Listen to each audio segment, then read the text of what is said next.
Hello. Yes, it is no news that Arsenal has missed out from the first possible domestic silverware this season, which is the Carabao Cup, because they suffered a 2-0 defeat in the hands of Manchester City. Yes. Anyway, a lot has been said about this defeat and how will it affect Arsenal's title race. Well, what I want to talk about this time around is not just about the defeat. Yeah, many people have criticized Arsenal performance. They didn't play well, this and that, but that is not entirely true. It is not the truth of the story. Because if we look at the stats of the game, Arsenal had 10 shots on target, 10 shots, 3 on target. Man City had 10 shots, 2 on target. Yes. The larger percentage, 67 to 33 or 66 to 34%, does not really tell the true story. Because in the first 20 minutes, Arsenal was on the ascendance. But unfortunately for them, they did not capitalize on it. In the 7th minute, in fact, Trafford pulled out 3 saves from Havertz and 2 from Bukayo Saka. I didn't know why these players played the ball to the ground. A chip. Or just lift the ball a little bit. I mean, that's the problem. Arsenal are sometimes not clinical enough, and they got punished.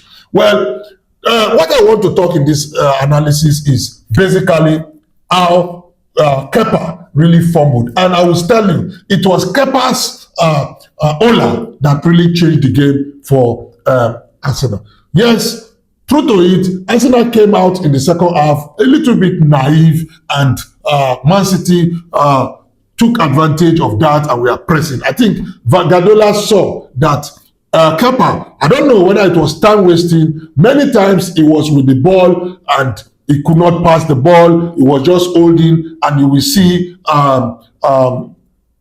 Manchester City 4 lines of Doku, Bernardo Silva, Haaland, and Semenyo. The 4 of them are just lining just in front. They are not pressing. And Kepa will just be holding the ball. There was no probably any Arsenal player that will come. Expectedly, Declan Rice or Zubimendi supposed to come and collect the ball and build up from defense, or send it to either Ben White or Nkapi. But Kepa just delayed the ball, fumbling the ball, holding on to the ball, and Man City played on that. That was in the first half. Majority of that was in the first half. And even in the second half, the start of the second half, they were doing exactly that. But all of a sudden, they started pressing. And when they put that press, instead of Arsenal to kick the ball forward, I mean, use the fast break, which I will discuss in another video. They didn't do that, and that was why they were punished. But let us look at the goal and where the fault came from. Now, as usual, Arsenal was maintaining the back line, and when they played the ball now fell to Man City's midfield. Now, the midfielder moved the ball. As you can see in this position, you can see Arsenal are having about 1, 2, 3, 4, 5, 6, 7, 8, 9, including the goalkeeper, even 11 men, I would say, 11 men behind the ball, right in their own half. And Man City were having the ball in the center circle. Okay? Now, when he plays the ball forward, as you can see here now, we moved with the ball, there was no pressure. You see, even up to this point, there was no pressure. Look at, we can see not Declan Rice. We can see Gyökeres. Gyökeres was close to him. Gyökeres to press the ball, but he didn't press the ball. It was going back. It was going back, and all Arsenal players, look at them. All the 1, 2, 3, 4, 5, 6, 7, 1, 2, 3, 4, 5, 6, 7, 8, 9, 10.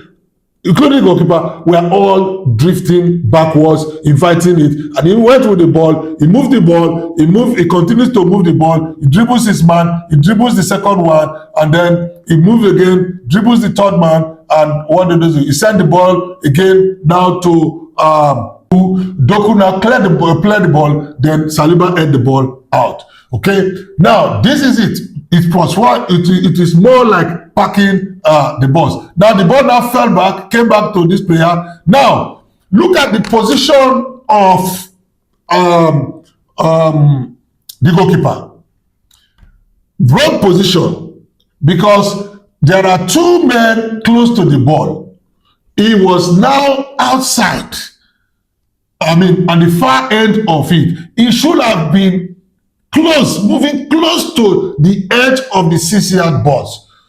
So that the rule is that take 1 or 2 steps so that when the ball is above you, you can just parry it and it goes over the bar. Okay? Now, he took that 2 steps, but too close to the near pole. Too close to the near pole. Now, the marker who is on the ball was Trossard. Trossard was on the ball, and Nkapi was also there, which means if he beat Trossard, he has to beat Nkapi. Now, look at the position of Gabriel. Gabriel is not marking anybody in particular.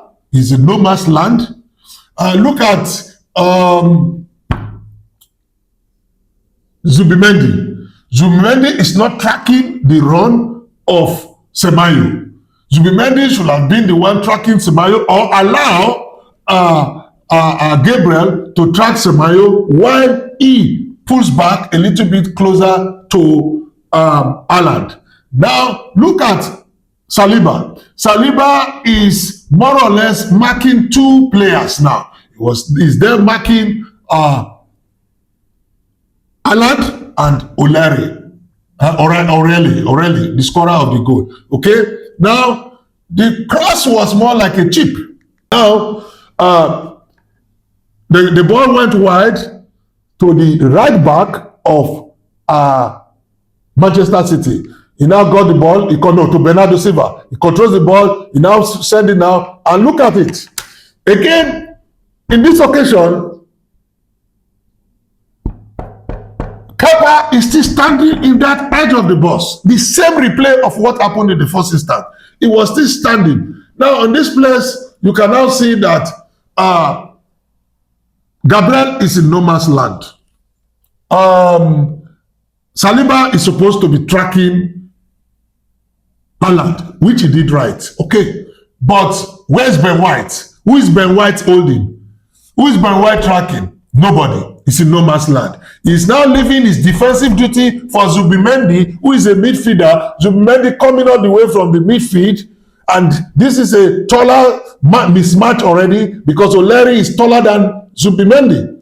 And Oleri come all the way from left back, even pass through Doku. Doku is supposed to be in that position. But what did Doku do? Doku step back to allow Oleri to go forward. That is a very tactical move from Manchester City. And of course, Kepa did what Kepa always do. Fumbled the ball, and it was a free header for Oleri.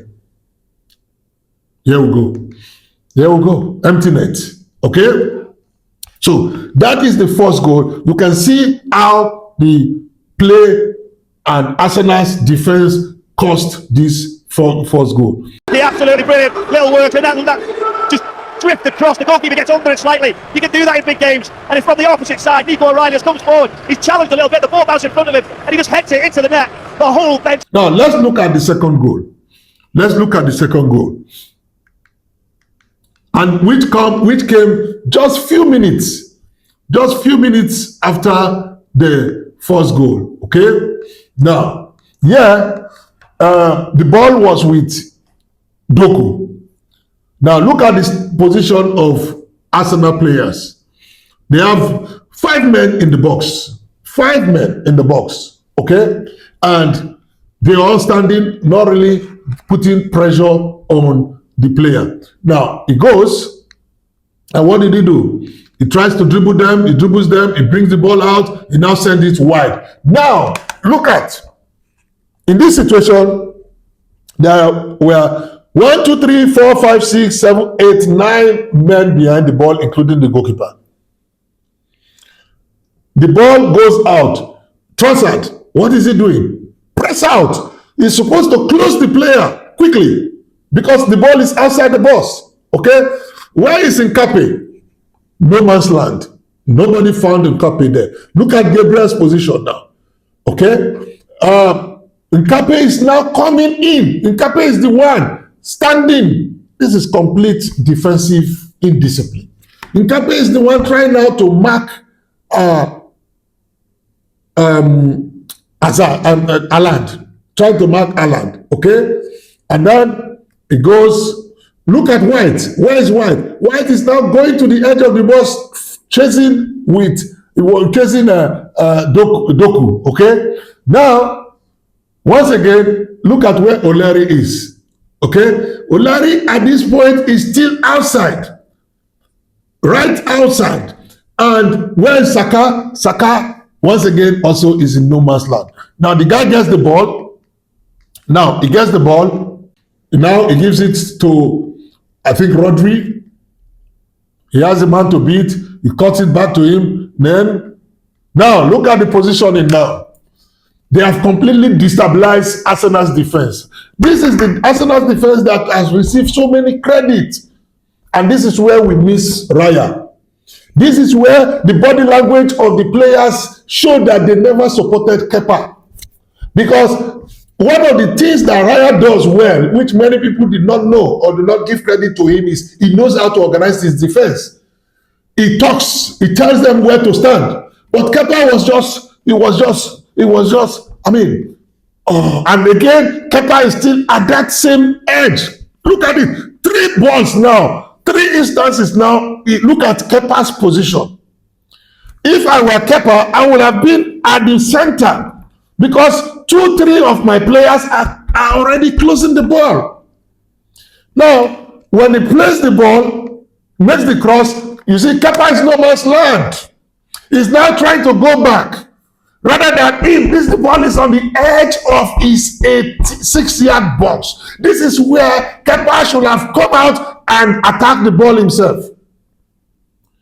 And on this occasion, again,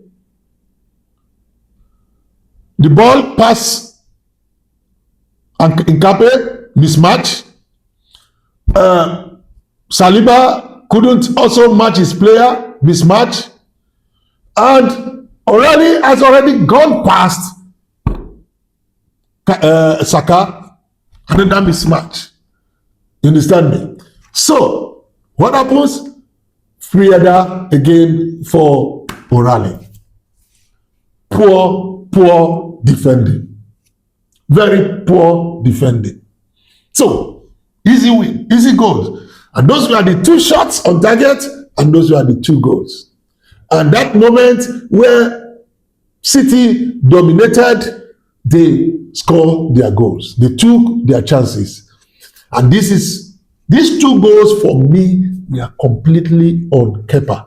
He did not organize his defense very, very well. And this has cost Arsenal. Well, I hope Arteta learns from this, because it is a good sign that they have lost this at this crucial stage. But they still have 7 finals to play before they win the EPL. They have 5 finals to play before they win the UCL. And they have probably 3 finals to play before they win the FA Cup. I hope Arsenal and Arteta will take advantage of this mistake to bounce back. Let's see their bounce back ability and see if it's going to do the job. What's your talk? Drop it on the comment box. Don't forget to hit the like button. Subscribe to the Oracle of Cambodia. Thank you for watching. See you again soon. Hello, yes, we are about to hit 2,000 followers on the Oracle of Cambodia. Thanks to each and every one of you. Thanks to each and every one of you that have continued to follow us, like us, and support us. Please, if you have not done so, just hit the like button. Don't just watch the video and go. It costs nothing. It's free. Hit the like button. Subscribe to the Oracle of Cambodia. Help us. We are chasing 2,000 likes. I know we can do it very soon. We just need only 160 likes more, 160 subscription more to get to 2,000. You do it for us. Thank you very much. We appreciate you. Cheers. go and continue to follow us on this channel.